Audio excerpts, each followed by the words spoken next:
हरे कृष्ण पंडा संपादक अखिल चक्र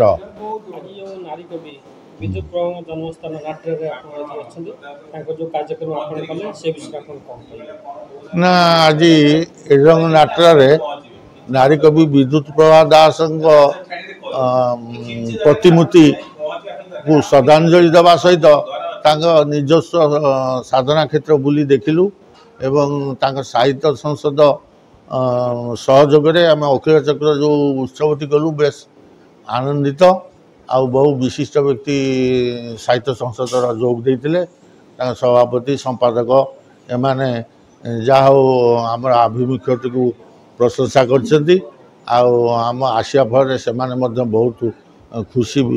व्यक्त कर सर्वमोट आज सफल है बोली मु भावुची। संजय कुमार सामल विद्युत प्रभा साहित्य संसद जड़े कर्मकर्ता। आज जो विद्युत प्रभा जन्मस्थान जो कार्यक्रम हो अखिल चक्र ओडिशा सहयोग विद्युत प्रभा साहित्य संसद आनुकूल्य जो कार्यक्रम आज है विद्युत प्रभा देवी जन्म माटी एरडंग ठारे ताकू केमिति सारा ओडिशा रे परिचित करवा ए माटी को ए माटी रे आउरी विभिन्न साहित्यिक सांस्कृतिक कार्यक्रम आयोजन करवा एठिपई जो अखिल चक्र जो प्रयास रही ताकू निश्चित भाव में विद्युत प्रभा साहित्य संसद तरफ सहयोग प्रदान करा दियो बोली आज उपस्थित समस्त कर्मकर्ता माने प्रतिश्रुति देले। ये निश्चित गोटे साहित्य आकाश पाई निश्चित भाव में गोटे सुंदर पदक्षेप आशा करिबा समस्ते ये कार्यक्रम सफल हो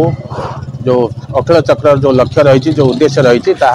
आगामी दिन में सारा ओडिशा को विद्युत प्रभाकर जो प्रतिभार परिप्रकाश हो एति कामना हम समस्त कर। संतोष कुमार बेवरिया समिति देश ग्राम पंचायत। आज विद्युत प्रभा देवी जन्मस्थान जो कार्यक्रम चलता विद्युत प्रभा देवी अनुष्ठान सारस्वत अनुष्ठान एटा बहु आगुरी किंतु आजिका डेट रे अखिल चक्र ओडिशा एक उद्यम एवं तांकर थिला गोटे आम पाख गोटे थिला कथा जे केमिति भाव में अखिल चक्र आधार सामिल हम तेणु से परिप्रेक्षी अखिल चक्र संपादक मिस्टर पंडा महोदय एवं तांकर साथी माने आज आसचंती आउ अखिल चक्र मिलित आनुकूल्य गोटे विद्युत प्रभा तीर्थ पर्यटन तीर्थ स्थान बोली घोषणा कर तार गोटे नेम प्लेट लगे उद्घाटन कर आम गोटे बड़ गर्वर कथा आज से माने आम संगे सामिल होती स्वागत करुँ तेणु ये हूँ कार्यक्रम आज पुरुषोत्तम पल्लाई विद्युत प्रभा साहित्य संसद संपादक। आज जो विद्युत प्रभा देवी जन्मस्थान जो कार्यक्रम चलती से विषय अतिथि हिसाब से देखो ये विद्युत प्रभा साहित्य संसद तो आज कि बहुत दिन धरी जहाँ उद्यम जहाँ उद्देश्य जी यार बिंधाणी थे सी होती नेत्रान दास सी आज स्वर्गर थे विद्युत प्रभा प्रति भल पाइबा और जन्म माटी किसी कर उद्देश्य